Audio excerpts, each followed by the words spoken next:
You're listening to the Served Up Show, a podcast that features inspiring beverage professionals and topic experts that share their passions through meaningful content. Your hostesses, Bridget Albert, is best known as the Market Fresh Mixologist, an industry mentor with over 25 years of experience. And I'm Julie Milroy, best known for my passion for leading change and helping others grow in their careers. Grab a cocktail and sit back. Let's learn how we can make a positive impact in our industry.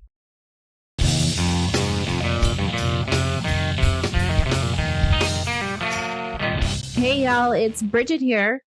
Welcome to a groundbreaking critical conversation series of Served Up podcast episodes recorded live at the vibrant Maya event at the Tales of the Cocktail.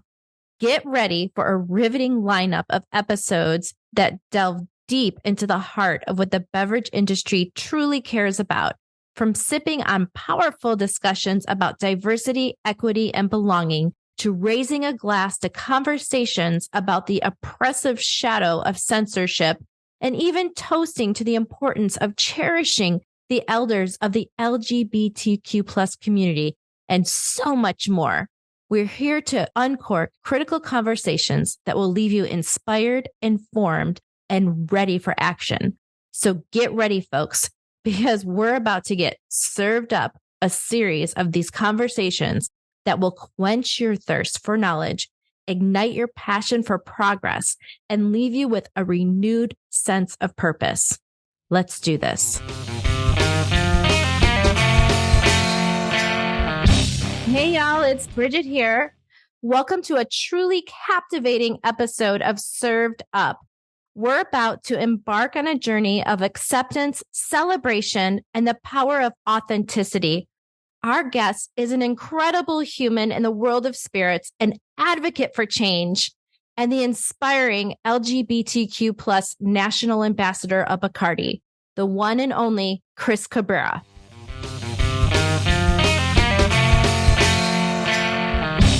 Welcome to Critical Conversations with Served Up the Podcast. I'm your host, Bridget Albert, and we're here today at Tales of the Cocktail. And I'm your co-host, Julie Milroy. I'm so excited to be here. And today we have a very special guest joining us, Chris Cabrera, Bacardi's first national LGBTQ plus brand ambassador. Chris, thank you so much for being here with us. Oh my God, thank you so much for having me. I always enjoy coming, and just speaking about the work that so many of us are doing, to push our industry forward and just make it more of an inclusive and equitable and fair space for everyone. So I'm always happy to jump on these conversations and get involved. That's amazing. I mean, we are the hospitality industry, right? So I think it's just natural that you want to bring people together. You want people to feel good. You want to feel like they're at home. And I really feel that I definitely feel the vibe here now and love it. So what does hospitality mean to you? And how did you kind of get into this career and take the lead on what you're doing today? Sure. I think hospitality is something I believe it's just deeply ingrained in me. It's just been something I've always, taking care of other people, making sure they're okay, hosting them. For me, it's something I really genuinely enjoy doing. And before I kind of entered the bar industry, I was, I wanted to be the best chef in the world. So I went to the Culinary Institute of America in St. Helena in Northern California. And so coming into the bar industry was something that happened very accidentally. I was, training. I was working for Thomas Keller at some of his restaurants, and just loving cooking. Kind of just fell into bartending because I was working for a famous pastry chef, and she was also a famous lesbian, Elizabeth Faulkner, and she wanted me to work her ladies' night behind the bar, and she asked me. At that time, I was identifying as Christina. She was like, Christina, I think you're hot. Do you want to bartend? And I was like, sure. And 13 years later, I moved to New York to be the Grey Goose ambassador. So for me, I think hospitality has kind of helped me to get to every different chapter of my life. So it's been the one constant, I think. Yeah. That's really amazing. I love how you just said, she said, you're hot, you're hired. because at one time, that's like what it was required to jump behind the bar. Yeah, I mean, You know? you had to have a certain, and this, like I said, way before, the social awakening of 2020. Absolutely. This was, 2007. Things were very different back Very then. different. And, even, in the culinary world, back then I was identifying as a woman, and, to be a woman of color, in spaces back then in 2000, and even up until very recently, it was a very cis white male dominated world. So you found it in the kitchen, and you found it, behind the bar as well. Yeah, absolutely. I would love to talk about the significance of your role as the LGBTQ plus brand ambassador, really during the time that we live in now, where our country is facing some policies that go against everything that the community is all about. And I want to understand how your work really contributes for the fight for equity and inclusion for all. Sure. What a question. First of all, that's an amazing question. I think the work that I'm doing now more than ever, I think holds a special significance and a special meaning. Because there's over 500 anti-LGBTQ laws in 36 states that are trying to be passed or have been passed.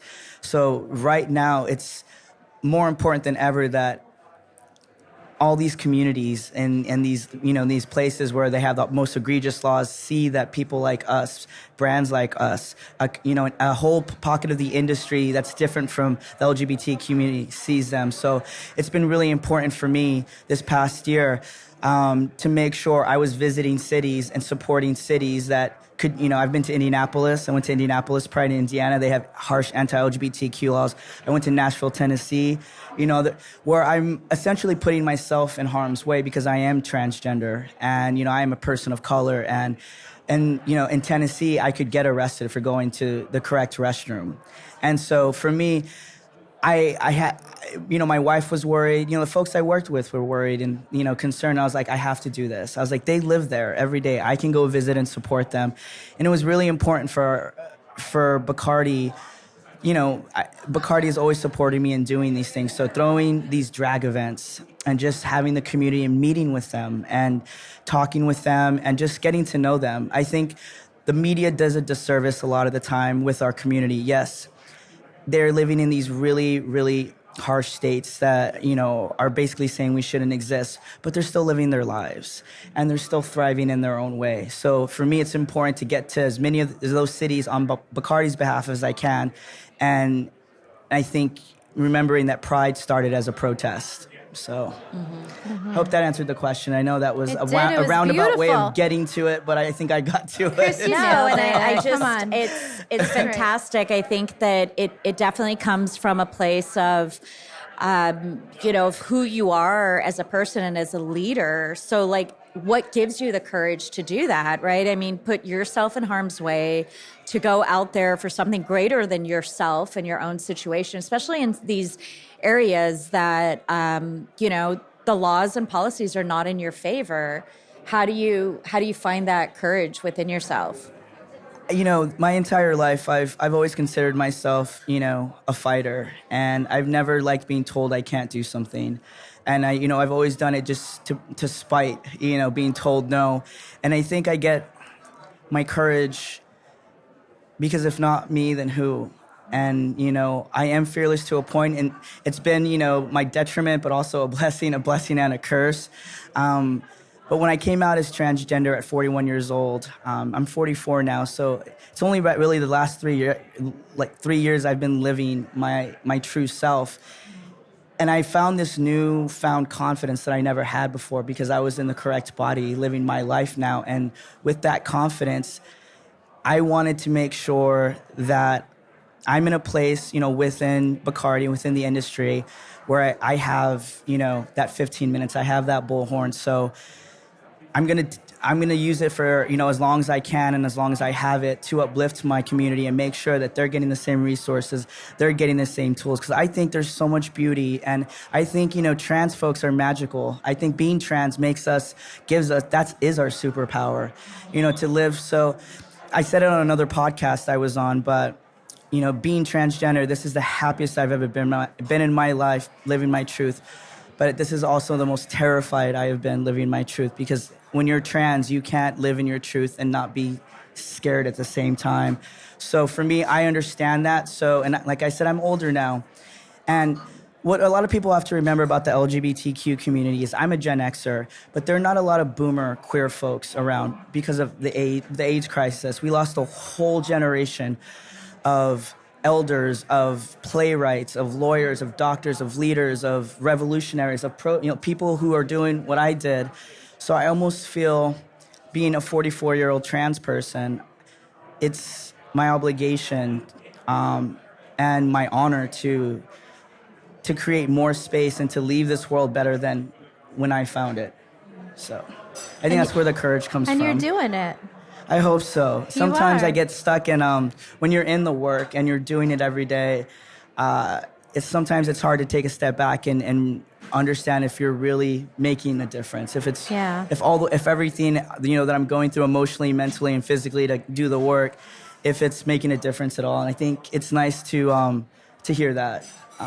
So thank you. Yeah, absolutely. And, I mean, we see that, and I'm sure you hear it from people's lives that you've impacted, right? I mean, that's a passion that drives me when somebody says, wow, you really helped me with this, or you inspired me to do this. And for that younger generation, like, you went through your transition, what you said 3 years ago, so we're the same age, 79, yeah, right? 78, yeah. Oh, 78. I'm going to be 45 in a couple of weeks. So. Okay, Yay. all right. Well, I'm 79. Cute, It's okay, same. I'm a lot older than you, too. Love it. I used to be the youngest one in the room. I'm not anymore, so I get it. What a realization when you get that, right? You're like, I am wait, definitely what the oldest happened? person in this room.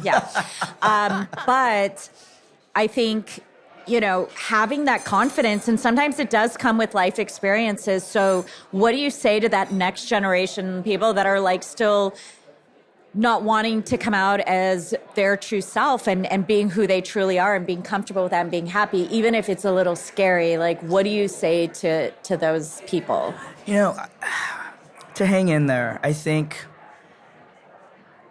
it takes a lot of courage to be able to say, I'm trans, or I'm gender nonconforming, or I'm non-binary, to live outside that status quo that's been, that we've all been put in.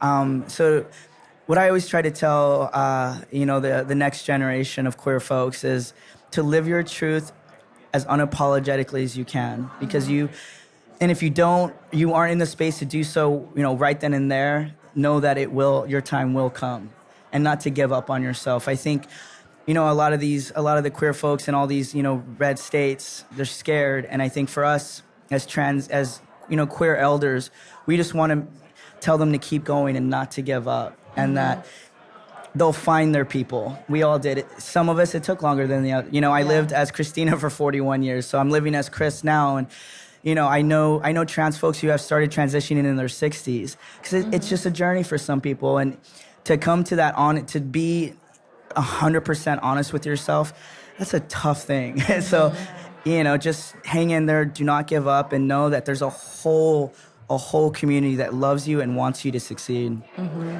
Can we talk about the community and what everyone is up against, and, how can we address the issues collectively?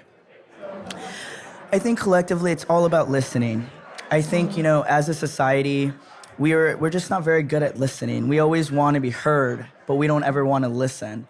And I think that's what it is, just hearing, I think, and humanizing an experience. I think for me, I'm usually the first trans people a lot of people have met.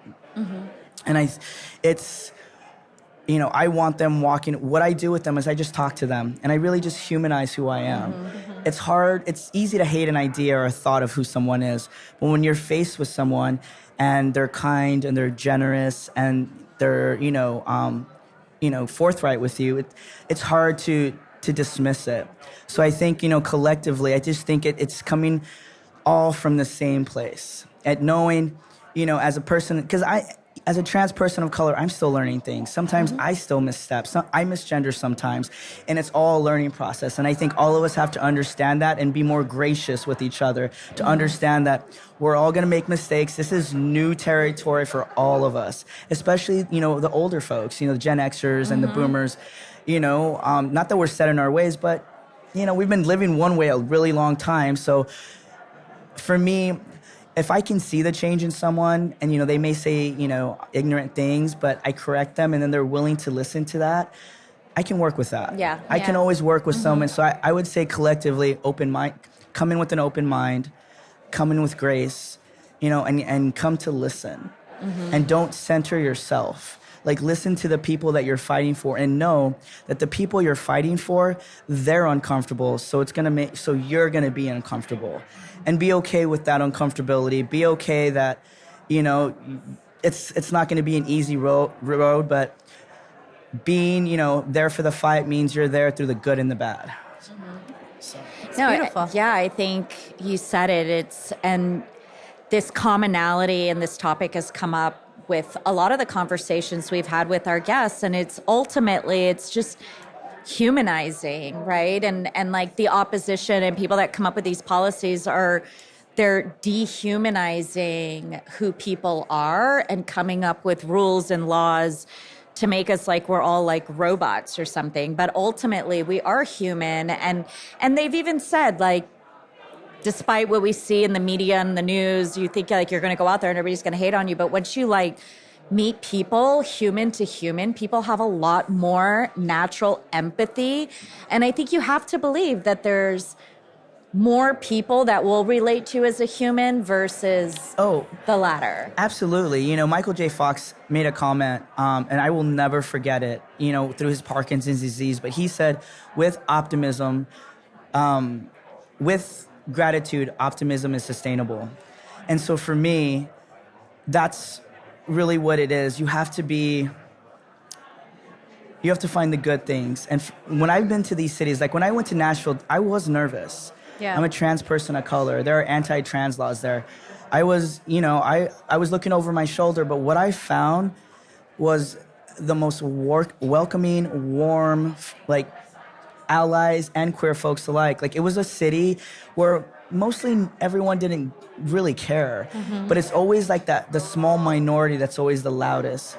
But for me, I believe, and I think as for the work that I do, I have to believe and have that optimism that there are more people than not that want everyone to move forward together, that want an inclusive, equitable space, together. So I think it's remembering that, and there's more good folks out there that in my experience. And, I'm all over the country and I keep my eyes open, and I'm always asking questions and always observing, especially here at Tales. You having me on the podcast, there's more of us than not, we just have to not stare into the darkness because we can get lost in it. It's very easy. RuPaul said it, you can look at the darkness, but don't stare at it. Yeah. And I try to remember that as well. So. Well, let's talk specifically about Bacardi's commitment to diversity and to change through your role. How does the company support and champion equity within our industry? So I'll give you a couple of examples. I always say, when you see an ad that, a commercial that comes down, you're like, whoa, someone was not in the room to check that. Or, something that's completely tone deaf, because usually a lot of these decisions are made without actually the person from that community being in the room with the voice. So one thing that Bacardi's done really well is they've let me be that voice. And they listen to me. And they're like, Chris, for instance, for Club Q, when Club Q happened in Colorado Springs on November 19th, one of our spaces was part of a deadly gun attack. We lost five folks. Two of them were trans. And after it happened, the president of Bacardi called me and he was like, Chris, whatever you all need, we're following you on this. And the fact that the president of Bacardi took his time to make sure, not only checked in on me, but said whatever you need. And so, I flew down to Club Q. I paid my respects. met with the owners, met with the victims and survivors. And, because from that, I spearheaded a fundraiser with another rally in Tales of the Cocktail. It's the Club Q fundraiser, and we're raising money to build out the memorial for those that were lost, and to also offer mental health services for the kids that were there, because they are kids. I got to meet all these kids, and they were all between like 22 and 27. Mm-hmm. They're kids, they're kids, and so that's one way, is I think supporting that, supporting our community the right way. Yeah. And taking our name out from the center of it. Like, we're not, it's not something that we broadcasted that we're doing. It's something because we're doing it for the community, and we're focusing on the community. And then tomorrow, I'm the creative director for the Bacardi main portfolio party, which it's called Born This Gay, Free Your Spirit Extravaganza Ball, but it's a party celebrating the LGBTQ community, and it's Bacardi's main event. And so go Bacardi. So, it's going to be a safe space here at Tales of the Cocktail where, for one evening, it's going to be an event dedicated to and for the LGBTQ plus community and our allies. It's wonderful. But they're being centered around it. So do we always get it right? It's corporate. There's 2 steps forward, 1 step back,